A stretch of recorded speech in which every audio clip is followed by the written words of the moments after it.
कावड़ का एक नियम रहा है, आप लोगों के स्मरण में होगा। जितने भारत के भूमि के इस विश्व के लोग जितनी कथा कावड़ शिव महापुराण की कथा तिल्दा नेवरा में चल रही है, इसमें हम सुनेंगे कि कावड़ का नियम क्या होता है। कावड़ का जल किस जगह पर रख दिया जाए लाकर थोड़ा सा, कि जीवन में कभी संपदा की कमी ना हो जिंदगी में। कावड़ का एक नियम होता है कि कावड़ को ये कंधे से ये कंधे पर रखना है तो सिर के ऊपर से कभी नहीं लिया जाता। कावड़ का एक नियम है।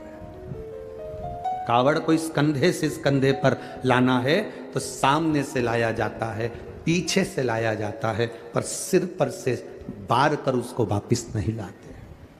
सिर पर से बार कर। कावड़ का एक नियम होता है, जिस नारी का जिस व्यक्ति की संतान नहीं होती है उसको कावड़ यात्रा करने से पहले अपनी गोदी में धान चावल को भरना पड़ता है। गोदी में उसको जब तक महादेव के दरवाजे तक नहीं चली जाती जब तक उसकी गोदी में वो धान चलते चलते उसकी झोली में वो हिलता रहता है।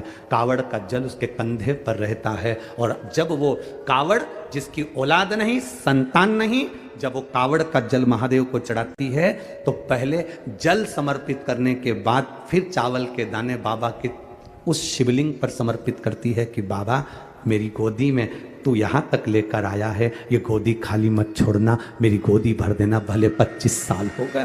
कावड़ यात्रा का नियम है, सिर पे से बार कर वापिस नहीं आती, सम्मुख से कावड़ निकल जाती। लंकाधिपति रावण को सुध पड़ी जब तुमरुका जी ने कहा जाओ लंकेश, अगर तुम चाहते हो कि शंकर के शरीर में गंध पहुंची है उस विष की गंध को समाप्त करना है तो तुम जाकर महादेव को जल अर्पित करो सावन के महीने में। उसी को हमारे यहाँ कावड़ कहा गया।